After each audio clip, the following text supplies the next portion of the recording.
Hello friends, welcome to Universe Classes. स्वागत है आपका यूनिवर्स क्लासेस में। देखिए, कोई भी एग्ज़ाम हो वो 100% डेडिकेशन मांगता है। और मैं बताना चाहता हूँ कि जिन भी मेरे भाइयों का या फिर दोस्तों का रेलवे यूपीएसआई में स्कोर अच्छा नहीं हुआ है, वो बिल्कुल निराश ना हो और आप जो है पूरा फोकस करें ग्रुप डी के एग्ज़ाम पे, यदि आपने फॉर्म अप्लाई किया है तो, या फिर यूपी में जो कांस्टेबल की भर्ती आने वाली है उसके लिए पूरी जो है तैयारी के साथ अपने आप को एक बार मजबूत करें।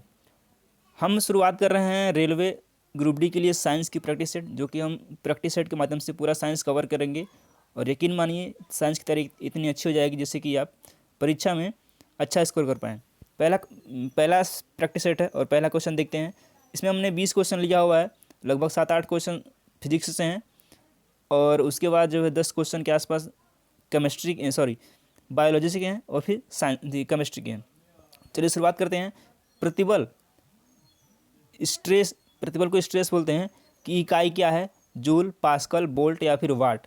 तो जो प्रतिबल की इकाई है ये पास्कल है। प्रतिबल यानी कि इसको प्रेशर या फिर दाब बोल सकते हैं, तो इसकी इकाई क्या है, पास्कल है। और भी इस प्रैक्टिस सेट में कुछ ऐसे क्वेश्चन हैं जिनकी व्याख्या की जाएगी, तो आप उस व्याख्या को जरूर नोट करें। नेक्स्ट क्वेश्चन है, आयतन की इकाई क्या है, घन सेंटीमीटर, घन मीटर, घन डेसीमीटर या फिर घन इंच। तो आयतन की जो इकाई होती है वो है घन मीटर। और इसका जो ये तो ऐसा ही मात्रक है घन मीटर। और जो सीजीएस पद्धति में एक होता है सीजीएस पद्धति में इसका जो मात्रक है वो क्या है, घन सेंटीमीटर है। ये सीजीएस पद्धति में है। ऊर्जा की एसआई इकाई क्या है, न्यूटन, जूल, किलोवाट या फिर हार्स पावर। तो ऊर्जा की एसआई यूनिट जूल है। समय की इकाई क्या है, घंटा, सेकंड, मिनट या फिर मिली सेकंड। तो समय का जो मात्रक है वो है आपका सेकंड। और इस बात करें और सारे कुछ ऐसे मात्रक है, जैसे लंबाई का मात्रक मीटर है, द्रव्यमान का किलोग्राम है, ताप का केल्विन, विद्युत धारा का एम्पियर, ज्योति तीव्रता का कैंडेला, पदार्थ का परिमाण जिसको मोल बोलते हैं, और समय का क्या है, सेकंड है। नेक्स्ट क्वेश्चन है, निम्न में से कौन सी अदिश राशि है, कार्य, वेग, बल या फिर त्वरण। अदिश यानी कि जिसमें दिशा की आवश्यकता नहीं होती उसे अदिश बोलते हैं। सदिश जिसमें परिमाण के साथ साथ दिशा की आवश्यकता होती है उसे सदिश राशि बोलते हैं। तो इसमें जो कार्य है वो अदिश राशि है। बाकी ये सब, जैसे वेग होगा तो हम एक निश्चित डायरेक्शन में जाएंगे, बल होगा, बल भी हम एक निश्चित डायरेक्शन लगाएंगे, तो इस तरह से ये सदिश राशि है। बाकी कार्य जो है ये अदिश राशि है। चुंबकीय प्रेरण का ऐसा मात्रक क्या है, पाइज, टेस्ला, डिपार्टर या फिर कैंडेला। तो जो चुंबकीय प्रेरण है इसका ऐसा ही मात्रक टेस्ला है। किसी संगीत यंत्र की ध्वनि तीव्रता मापी जाती है, मो, हेनरी, लक्स या फिर डेसिबल में। तो जो संगीत यंत्र की तीव्रता मापी जाती है वो मापी जाती है डेसिबल में। इसको डीबी बोलते हैं, डीबी। आवृत्ति मापने की इकाई क्या है, फैरेड, पॉइज, हर्ट्ज या फिर अर्ग। तो आवृत्ति जो मापने की इकाई है वो हर्ट्ज है। नेक्स्ट क्वेश्चन आता है हमारा, ये बायोलॉजी से है। जैसे इसमें हमने विटामिन से संबंधित क्वेश्चन लिए हैं जो कि काफ़ी इंपॉर्टेंट क्वेश्चन है और कई बार ये परीक्षा में पूछे गए हैं। वसा में घुलने वाले विटामिन के कितने प्रकार हैं, 2, 3, 4 या फिर 5। तो जो वसा में घुलने वाले विटामिन है वो कितने प्रकार के होते हैं, वो होते हैं 4 प्रकार के। कौन कौन से हैं, आप एक ध्यान रखेंगे, कीड़ा से याद रखेंगे तो ये वसा में घुलने वाले विटामिन याद हो जाएंगे। विटामिन के, विटामिन ई, विटामिन डी और विटामिन ए, ये हैं वसा में घुलने वाले विटामिन। और जो पानी में है वो कौन से हैं, बी और सी। नेक्स्ट क्वेश्चन, निम्नलिखित में से कौन सा विकल्प ऑक्जेलिक एसिड का स्रोत है, सिरका, आंवला, इमली या फिर टमाटर। तो ऑक्जेलिक अम्ल किसमें पाया जाता है, तो ये पाया जाता है टमाटर में, ऑप्शन नंबर डी। टमाटर में विटामिन सी भी पाया जाता है। निम्नलिखित में से किस विकल्प के जरिए हमारे शरीर को इम्यूनो एसिड प्राप्त होता है, कार्बोहाइड्रेट, वसा, प्रोटीन या फिर विटामिन। तो किससे हमें एमिनो एसिड प्राप्त होता है, तो वो प्राप्त होता है हमको प्रोटीन से। प्रोटीन से हमारे शरीर के लिए एमिनो एसिड की प्राप्ति होती है। निम्नलिखित में से किस विटामिन को एस्कॉर्बिक एसिड कहा जाता है, vitamin A, vitamin B, vitamin C या फिर विटामिन डी। विटामिन ए को क्या आता है, रेटिनॉल। विटामिन बी को क्या बोलते हैं, कमेंट बॉक्स में बताएंगे। विटामिन सी है जिससे हम बोलते हैं स्कॉर्बिक एसिड। विटामिन डी,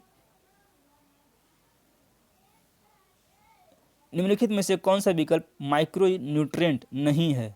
यहाँ ध्यान रखना कि नहीं है पूछा गया है, लोहा, सोडियम, नाइट्रोजन या फिर जिंक। तो इसमें जो नाइट्रोजन है ये माइक्रो न्यूट्रिएंट नहीं है, बाकी ये तीनों माइक्रो न्यूट्रिएंट हैं। खाना पकाते समय या फिर खाना बनाते समय निम्नलिखित में से कौन सा विटामिन अत्यधिक ताप के कारण आसानी से नष्ट हो जाता है। Vitamin A, vitamin D, vitamin C या फिर विटामिन के। तो जब हम खाना बनाते हैं तो उसमें से विटामिन सी जो है यदि अधिक पका देते हैं तो विटामिन सी उसमें से नष्ट हो जाता है या फिर उड़ जाता है। निम्नलिखित में से किस खाद्य पदार्थ में उच्चतम प्रति ग्राम कैलोरी मान की अधिकता होती है। घी, मक्का, चावल या फिर मांस। तो जो घी होता है वो एक वसा है और आपको पता होगा कि वसा में सबसे ज़्यादा कैलोरी मान की प्राप्ति होती है। तो इसमें घी जो है सबसे ज़्यादा कैलोरी मान देने वाला पदार्थ है।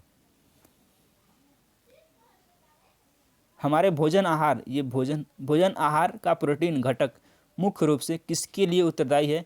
केवल ऊर्जा के लिए, ऊर्जा और वृद्धि के लिए, वृद्धि और मरम्मत के लिए या फिर केवल वृद्धि के लिए। तो जो प्रोटीन है वो किसके लिए आवश्यक है। प्रोटीन हमारे शरीर के लिए वृद्धि और मरम्मत के लिए आवश्यक है। Option number C is the right answer. बढ़ते हुए बच्चे के लिए आहार में वसा और शुगर का कितना प्रतिशत अनुशंसित किया गया है या फिर अनुमानित किया गया है। 7%, 25%, 15% या फिर 30%। तो जो बच्चे का जो ग्रोइंग बच्चा होता है उसके लिए 7% शुगर जो है अनुशंसित किया गया है, जो छोटा बेबी होता है उसके लिए।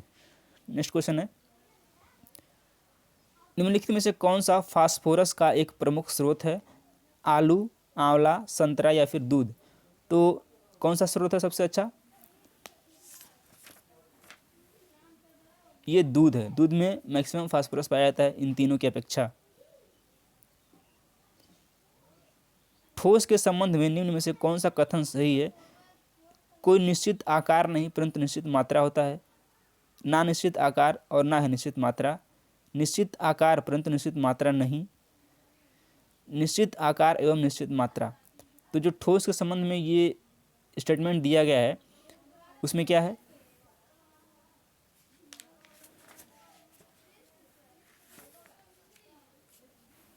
ऑप्शन नंबर डी होगा, निश्चित आकार एवं निश्चित मात्रा। कोई ठोस है तो उसका निश्चित आकार होगा और निश्चित उसकी मात्रा होगी। निम्नलिखित में से कौन सा प्रक्रिया एक रासायनिक परिवर्तन है। पौधों में प्रकाश संश्लेषण, मोम का पिघलना, पानी का संघनन या फिर पौधों में वाष्पोत्सर्जन। तो पौधों में प्रकाश का जो संश्लेषण है वो एक रासायनिक परिवर्तन है। Option number A is right answer. ये कंप्लीट होते हैं 20 क्वेश्चन जो कि साइंस की प्रैक्टिस सेट हैं और आपके आने वाले ग्रुप डी के एग्जाम में काफ़ी हेल्प करने वाले हैं। यहाँ से क्वेश्चन, कई क्वेश्चन आपको सीधे सीधे मिलेंगे, खासकर विटामिन से और प्रोटीन से। और ये लेखपाल के लिए भी इंपॉर्टेंट है, तो आप इस वीडियो को शेयर करें। धन्यवाद।